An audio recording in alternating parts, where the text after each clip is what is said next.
Welcome to another edition of Carnivore Bites. Host Jeff Sherman, along with Dr. Eric Lopkin. And I think the biggest thing in the news, there's many things. Unlike that, it's been like 3 weeks of kind of tranquility. But I do think the Iran standoff is huge. What do you think, Dr. Lopkin? Yeah, this is a major factor. They're releasing evidence now that Iran essentially blew up Saudi Arabian oil facilities. Fortunately, it looks like capacity is going to be back up to normal a lot faster than anybody anticipated. So the effects will be fairly minor, but it's a major move by Iran antagonizing the world, basically. Well, actually, it's funny because some in the liberal press are saying that it wasn't Iran. It was the Saudi rebels or whatever that did it. Yeah, I think it's Iran. I don't. There's the Yemeni The rebels, who they have actually claimed responsibility, but it's been known for a long time that Iran has been backing them. So even if they did do it, they did it on the behest of Iran. I don't think they have the technology, and they wouldn't have the technology. There's also been evidence that it wasn't just drone strikes, there were actual missile strikes, and the missiles would have had to come from Iran. So it's interesting, just breaking news that Saudi attack was an act of war, and that's what Pompeo says. He just said that. I think, when you blow up somebody's facility, it does tend to be an act of war. Well done. But I think Trump's shown a lot of restraint. I think he shouldn't do anything yet. He's going to increase sanctions to like catastrophic levels. I think it would hurt him if we go to war with Iran. I think you're right. He is increasing sanctions. Bipartisan senators have come to him and said, look, you don't want to engage in an armed conflict. So Congress why not? does not. Do you know why? Seriously, honestly, I don't really know. I don't know. We can beat them. I don't know what their reasoning is. I can think of dozens of reasons why you want to not be in an armed conflict. I think also with the sanctions, you've got a lot better chance of enraging the people. Yeah, I think you're playing right into their hands if you launch a strike. Yeah, obviously we'll be successful. That's not even they want this to happen. I think you just don't call their bluff and just increase sanctions. Yeah, their economy is teetering on the edge as it is. I don't know what more sanctions we can put. No, he's done some more, maybe getting our allies. And the point is continue the sanctions. If you engage in military, you're playing. Obviously, they want that. It's so obvious they want that.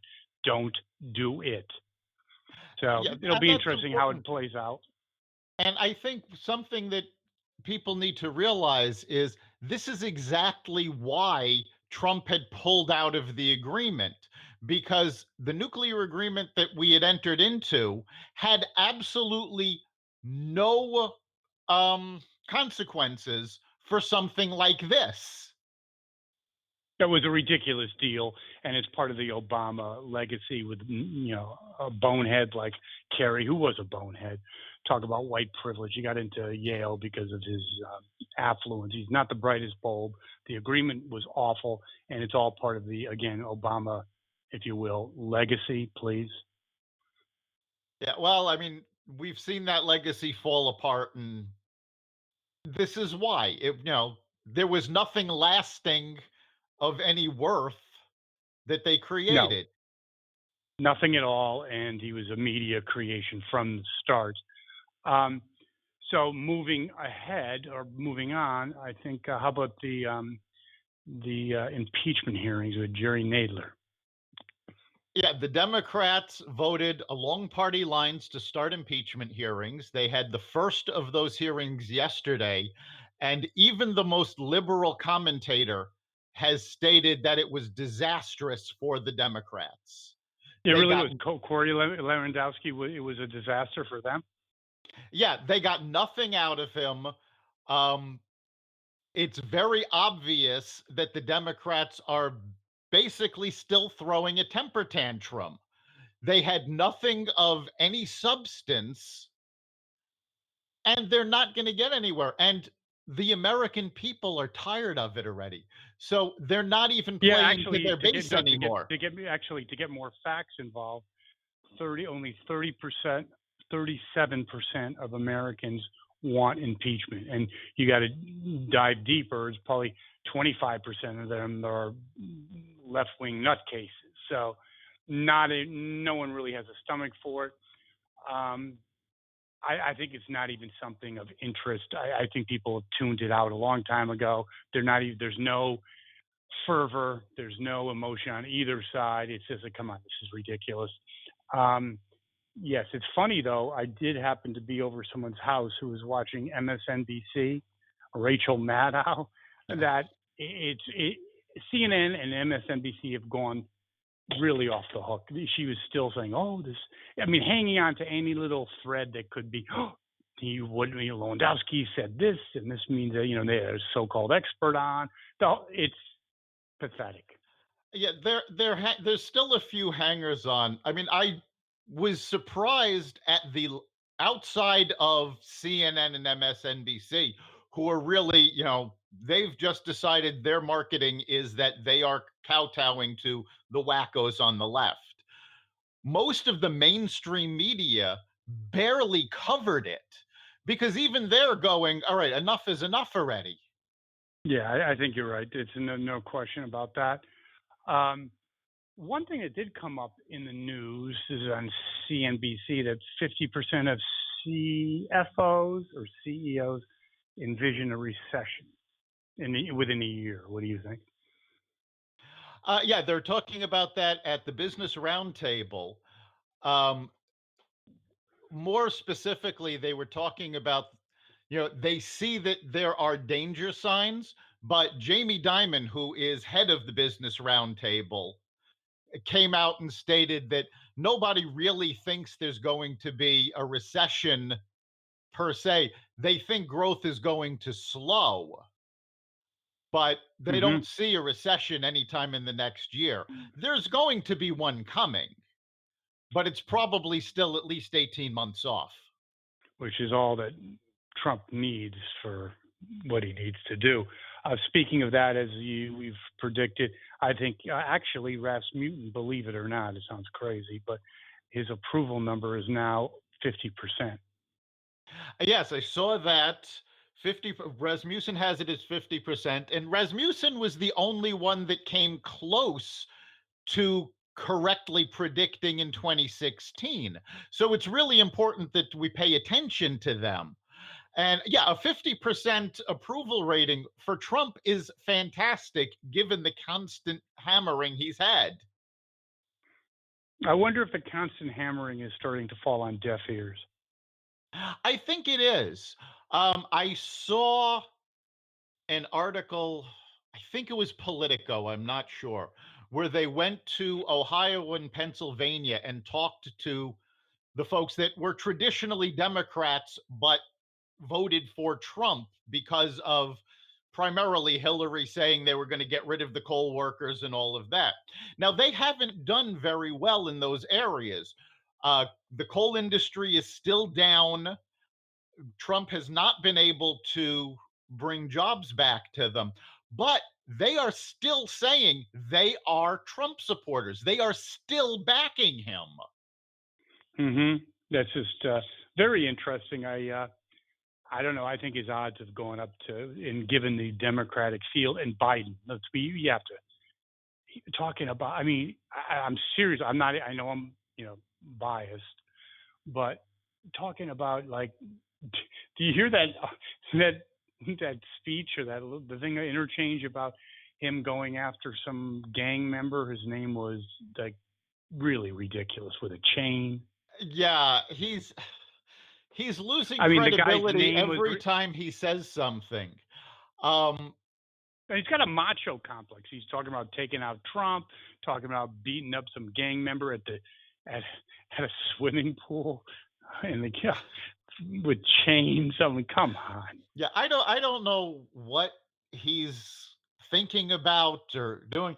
I do know that the centrist Democrats are going to do everything they can to prop him up because they're actually getting scared of these left wingers.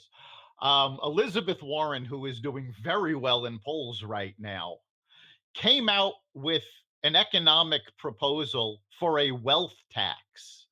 And what this wasn't taxing money that the rich have.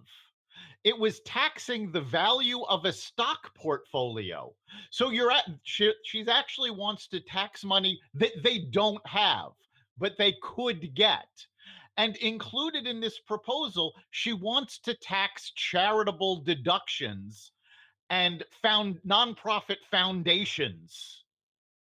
Yeah, I don't see how she holds up against Trump unless the economy just implodes. What do you think? Unless we go into a severe recession, and even the people who think there's going to be a recession are all saying it would be a very minor one. But unless we go into a severe recession, none of her proposals or any of the left-wing proposals, quite frankly, really show any promise of being able to become reality. The only path to a Democratic victory is Biden gets the nomination, and the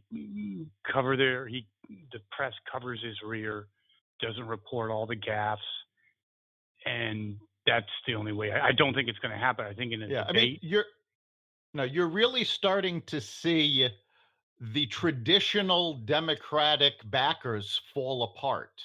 I mean, Pete Buttigieg had a meeting with the Black Lives Matter movement. Now, African Americans are traditionally a strong Democratic backer. And this meeting went horribly.